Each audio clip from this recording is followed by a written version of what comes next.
నీకుందా? దేవుని బిడ్డలారా, దేవుని కోసం నువ్వు ఏం చేయగలుగుతున్నావు? కృతజ్ఞత ఉందా? కృతజ్ఞత కలిగిన మనసు నీకుందా? దేవుని బిడ్డలారా, భక్తుడు అంటాడు, అయ్యా నా జీవితంలో నువ్వు చేసిన కార్యాన్ని బట్టి, నా జీవితంలో నువ్వు చేసిన మేలును బట్టి వేలాది నదులంత విస్తార తైలం ఇస్తే నీ రుణం తీరుతుందా?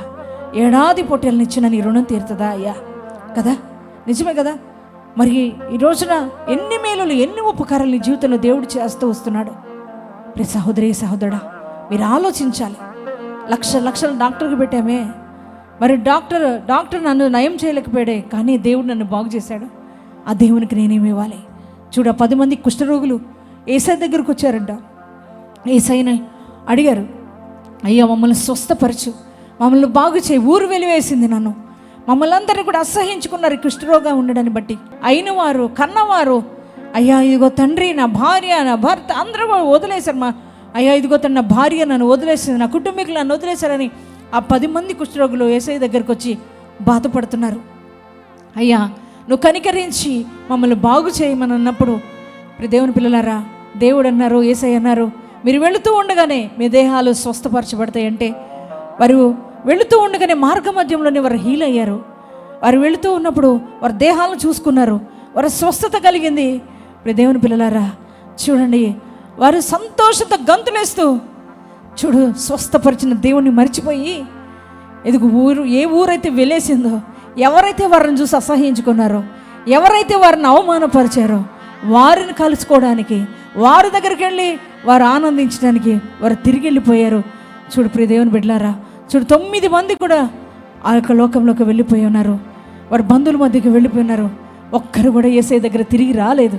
కానీ ఒక్కడు ఆ 10 మందిలో ఒకే ఒక్కడు తన దేహం స్వస్థపరచబడడం గుర్తించుకొని గొప్ప శబ్దంతో, అక్కడ రాయబడి ఉంటుంది, గొప్ప శబ్దంతో ఆ బజార్లోనే ఎక్కడైతే స్వస్థత పొందుకున్నాడో ఆ వీధిలోనే గొప్ప శబ్దంతో, అయ్యా యేసయ్యను నన్ను కనికరించావు, ఇదిగో లోకమంతా నన్ను అసహ్యించుకుంటే, లోకమంతా నన్ను త్రోసివేస్తే, నా బంధువులు నన్ను అసహ్యించుకుంటే, నా తోబుట్టులు, నా భార్య నన్ను అసహ్యించుకుంటే, నువ్వు నన్ను అసహ్యించుకోలేదు, నన్ను బాగు చేసావయ్యా, ఈ స్వస్థత నువ్వు ఇచ్చింది అని చెప్పి ఆ యొక్క వ్యక్తి అంట పరుగు పెట్టుకుంటూ యేసయ్య ఎక్కడున్నాడో ఆ యేసయ్య దగ్గరకు వచ్చి ఆయన పాదాలు పట్టుకొని ఏడుస్తున్నాడు.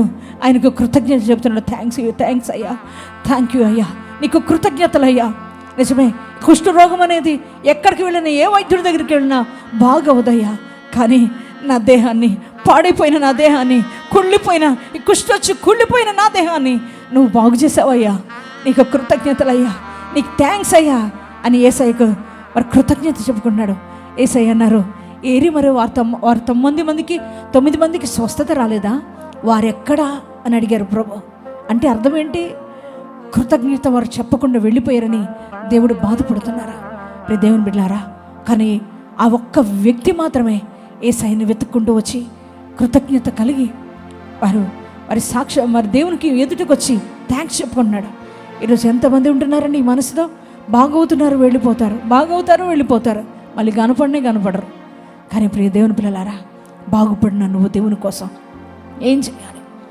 చూడు, ఆ యొక్క గెరాసేనుల దేశంలో భయంకరమైన బంధకాల్లో మ్రగ్గిపోతున్న, సమాధుల్లో బ్రతుకుతున్న వ్యక్తిని యేసయ్య అక్కడికి వెళ్ళి మరి తను విడిపించినప్పుడు, స్వస్థత కలుగు చేసినప్పుడు ఆ వ్యక్తి అన్నాడు, చూడు బాగుపడి, ఒకప్పుడు ఆ యొక్క సమాధుల్లోనే బ్రతికిన వ్యక్తి అమ్మ వదిలేసింది, నాన్న వదిలేశారు, సమాజం వదిలేశారు, కుటుంబీకులు వదిలేశారు, వాళ్ళ వల్ల కాక వదిలేస్తే సమాధిలో బ్రతుకుతున్నాడంట, సమాధుల్లో జీవిస్తున్నాడు.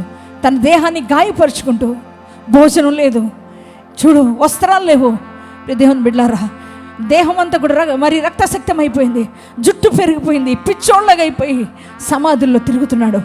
ఆ వ్యక్తిని పట్టించుకునేవారు లేని పరిస్థితుల్లో, అందరూ వదిలేసిన పరిస్థితుల్లో యేసయ్య తను వెతుక్కుంటూ వెళ్ళాడు, తను విడిపించాడు.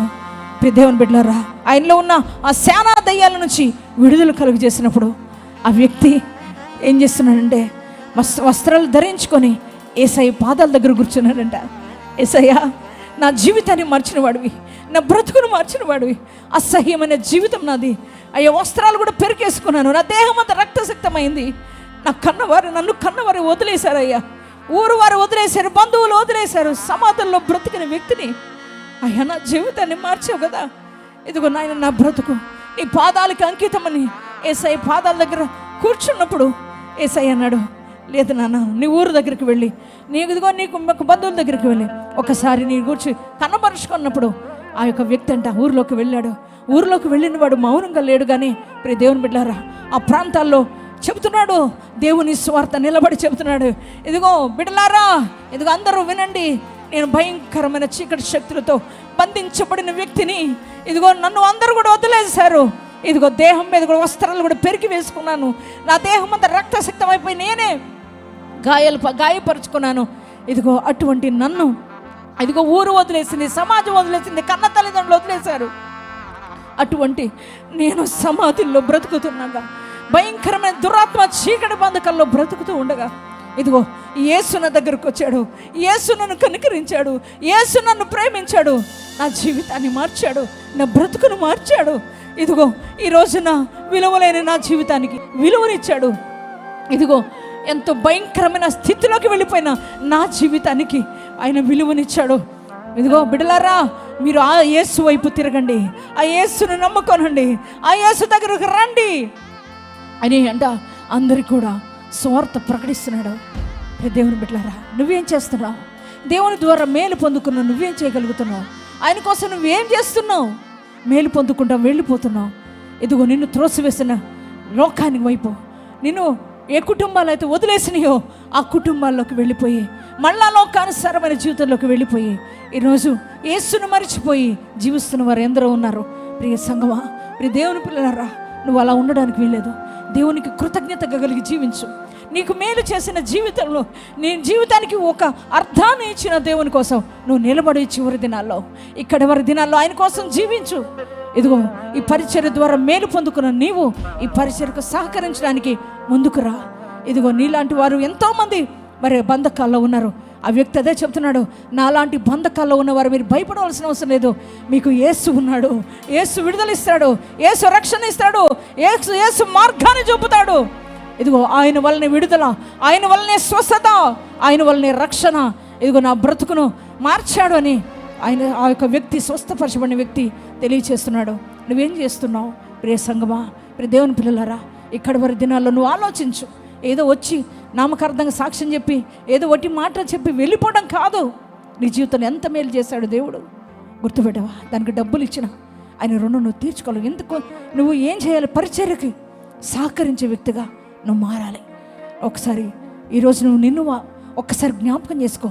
ఎన్ని మేలులు ఈ పరిచర్య ద్వారా నువ్వు పొందుకున్నావు. ఈరోజు మీరు చెప్తున్నారు, ఈరోజు నేను ఆపరేషన్ అవ్వాల్సిన వ్యక్తిని దేవుడు నన్ను తైలాభిషేక ఆరాధనకు వచ్చిన తర్వాత నన్ను బాగు చేశాడు. నిజమే, ఆపరేషన్ అంటే నీకు ఒట్టిగా ఇద్దా? ఎన్ని వేల రూపాయలు చెల్లించాలి డాక్టర్ దగ్గరికి వెళ్తే. కానీ ఇక్కడికి వస్తే దేవుడిని ఉచితంగా బాగు చేశాడు. మరి అటువంటి మరి ఈ యొక్క దేవాది దేవునికి నువ్వెంత రుణపడి ఉండాలి, ఎంత కృతజ్ఞత కలిగి ఉండాలి. ఈరోజు ప్రియ దేవుని పిల్లలారా, నువ్వు ఆలోచించు, నేను ఈ పరిచర్య కొరకు నేను ఏం చేయగలను, ఎలా సహకరించగలను అని ఆలోచన చేయి.